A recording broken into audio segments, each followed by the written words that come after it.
C'est l'heure de l'invité politique de C'est la Beaugriou en toute franchise. Vous recevez ce matin Alma Dufour, députée La France Insoumise et Nouveau Front Populaire de Seine-Maritime.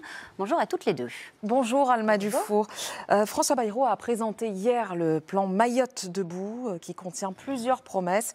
Reconstruire l'archipel en 2 ans, raccorder tous les foyers à l'électricité d'ici fin janvier. Est-ce que ce sont des mesures qui vont dans le bon sens pour les Mahorais qui peinent encore à voir l'action du gouvernement arriver ? Disons que ça apparaît en décalage, on va dire, avec la réalité. La visite de M. Bayrou hier a été parsemée d'altercations aussi avec des citoyens, notamment qui voulaient être reçus et qui n'ont pas pu l'être. Pourquoi ? Parce qu'en fait, ce qu'il faut comprendre, c'est qu'aujourd'hui, à l'heure où on parle à Mayotte, il y a encore très peu d'eau et très peu de nourriture. Pour les citoyens, on parle de 30 centilitres d'eau par jour par personne. Vous imaginez, c'est moins qu'une bouteille d'eau. Vous avez raison, mais il y a tout de même un pont aérien qui est mis en place depuis la Réunion avec des centaines de le pont aérien est insuffisant. Non, mais c'est important. Et je vous remercie pour cette invitation, parce que c'est important pour nous de prendre toute opportunité pour dénoncer ce qui se passe. Les gens n'ont pas assez à manger. On parle d'une boîte de sardines pour une famille de plusieurs personnes. D'ailleurs, c'est ce qu'un enseignant hier, qui a eu une altercation assez vive avec Madame Borne, disait. C'est-à-dire, on nous parle déjà de la rentrée des classes, de la rentrée scolaire, alors que nos élèves n'ont pas à manger. Donc nous, ce qu'on demande déjà, c'est d'augmenter massivement l'aide, d'acheminer plus d'aide alimentaire, de faire fonctionner tous les avions militaires nécessaires et de donner des réponses claires sur où en sont les secours, qui ne sont toujours pas passés dans toutes les localités de Mayotte. On est encore au stade de l'urgence absolue, nourriture, soigner les blessés, retrouver les morts dans les décombres et électricité, évidemment. Est-ce que d'ici la fin du mois de janvier, cela vous semble réaliste ? Oui, je pense que c'est réaliste si on s'en donne les moyens. Si on s'en donne les moyens, et c'est évidemment un préalable nécessaire, et nous soutiendrons toutes les démarches mises en place par le gouvernement pour rétablir l'électricité. Et l'eau potable aussi, puisqu'on ne dit pas assez, mais là, il y a l'eau courante qui est revenue, elle n'est pas potable. Et donc, les Mahorais se retrouvent dans une situation terrible, ils ne peuvent pas boire l'eau du robinet, par exemple. Une loi d'urgence sera présentée au Conseil des ministres en fin de semaine, vendredi, et un projet de loi est également dans les tuyaux, conçu avec les élus de Mayotte. Est-ce que le nouveau Front populaire prendra sa part ? Est-ce qu'il fera preuve de bonne volonté et votera avec le camp présidentiel, justement pour faire avancer les choses pour les Mahorais ? Évidemment, c'est une crise absolument épouvantable. Comme je l'ai dit, on attend des réponses déjà. On attend aussi des excuses de la part du président, de la part du gouvernement, pour la manière dont ils se sont comportés depuis le début de la crise. Je rappelle, le président... Ils se sont déplacés, ils se sont déplacés avec beaucoup de mépris. Emmanuel Macron, je vous rappelle, a quand même engueulé. Il n'y a pas d'autre mot, les Mahorais, en leur disant qu'ils avaient bien de la chance d'être en France, alors que, par exemple, les habitants des Comores étaient en train de faire des collectes pour aider justement les Mahorais. Oui, je pense qu'il doit s'excuser, parce qu'on l'a vu encore hier, et c'est pas moi qui le dis au nom de la France Insoumise, je le dis au nom des citoyens qu'on a pu voir s'exprimer hier, que ce soit ceux qui n'ont pas pu être reçus ou cet enseignant qui utilise son argent personnel pour nourrir ses élèves parce que les aides de l'État sont insuffisantes. Il y a un mépris et un sentiment pour les Mahorais qui ne sont pas traités comme des Français comme les autres, qui devient absolument criant et explosif. Donc, pour sortir de cette crise, il faut aussi sortir de la crise symbolique et politique. Ensuite, oui, évidemment que nous voterons toutes les mesures qui permettent de sortir rapidement les Mahorais, donc des citoyens français, de cette situation.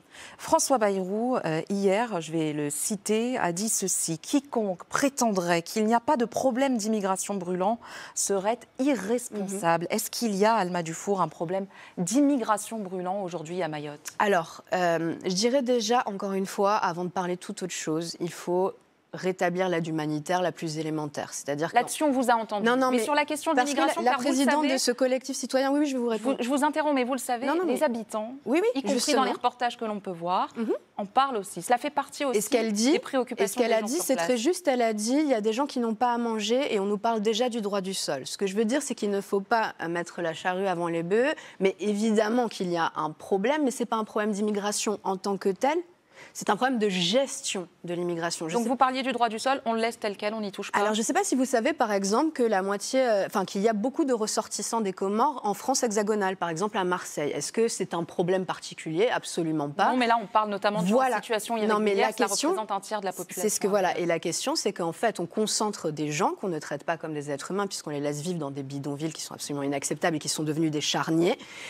sur un territoire qui est déjà le plus pauvre de France. Donc évidemment, cette situation ne peut plus continuer comme ça. La question, c'est est-ce qu'on met en place une politique d'accueil? Est-ce qu'on peut, à l'échelle de toute la France, accueillir des Comoriens, essayer d'avoir un système d'accueil qui fonctionne? Parce que je dois dire qu'à l'échelle de la France, on n'a pas de problème d'immigration. Et la réponse est oui pour vous? On peut accueillir? Bien sûr que la réponse est oui. Vous savez qu'on est un des pays d'Europe qui accueille le moins d'étrangers. Aujourd'hui, à l'heure actuelle, ce n'est pas du tout la petite musique qu'on essaye de diffuser à longueur de plateau, mais c'est pourtant la réalité. On est un des pays qui accueille le moins d'étrangers en Europe. Donc on n'a absolument pas... Ce que je veux dire, c'est que à grande échelle, nous n'avons pas de problème en tant que tel avec les habitants des Comores qui pourraient vouloir faire des demandes pour venir travailler en France. La question, c'est qu'on ne peut pas les laisser se concentrer dans des bidonvilles, dans le territoire le plus pauvre de France. Revenons un instant sur la politique hexagonale. C'est le dernier jour de 2024, cela ne vous aura pas échappé. Oui. L'an dernier, Emmanuel Macron promettait une année de fierté, un millésime français.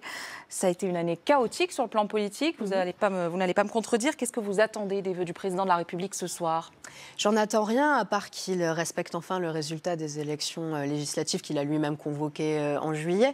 Non, il a décidé de nommer un gouvernement encore pire que le précédent, avec encore plus de repris de justice et pour mener la même politique. Les Françaises et les Français s'enfoncent dans une crise terrible. On a parlé de Mayotte, on va parler juste du fait qu'il y a quand même plus de 150 000 salariés dont le travail actuellement est menacé par un plan social, notamment dans l'industrie.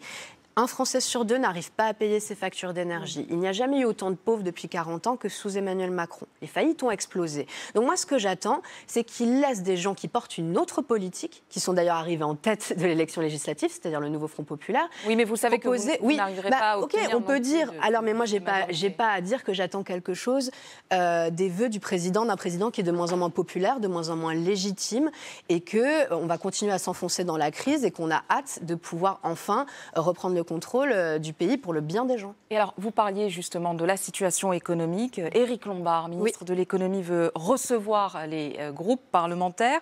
Ce sera important pour la France insoumise d'y aller, de s'y présenter ? Alors oui, on attend de savoir ce qui va être proposé, parce qu'on dit souvent, oui, Éric Lombard est quand même un peu plus à gauche qu'Emmanuel Macron. Vous en réjouissez ?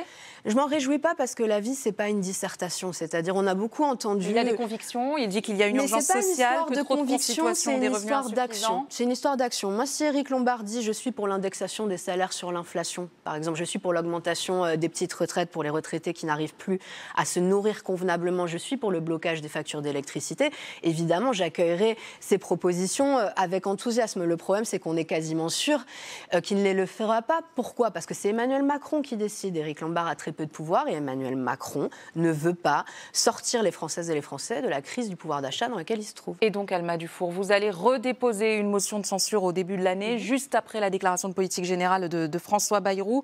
Qu'est-ce qu'elle va résoudre, cette motion, si le gouvernement tombe une nouvelle fois pour les Français qui, on le sent, sont fatigués de cette crise politique, de cette instabilité politique permanente? Encore une fois, je pense que les Français, ils sont fatigués de voir que les faillites explosent et qu'on leur donne aucune réponse, que les plans sociaux explosent et qu'on fait comme si tout allait bien dans le pays, que le 10 du mois, ils n'ont plus rien sur leur compte en banque et qu'on fait encore une fois comme si ça va, c'était pas si grave. Non, les Français, ce qu'ils veulent, c'est du changement. Ils veulent que des mesures de justice sociale soient prises. Je vous en ai cité certaines. Donc les Français, en fait, ce qu'ils veulent, c'est que ça avance pour eux concrètement sur le terrain. Et donc la motion de censure sera de nature à sera de nature, évidemment, à leur permettre de vivre mieux. Et ils le savent très bien. Donc j'appelle tous les gens qui veulent soutenir ce que désirent vraiment les Français à nous rejoindre. Merci beaucoup, Alma Dufour. Merci à toutes les deux.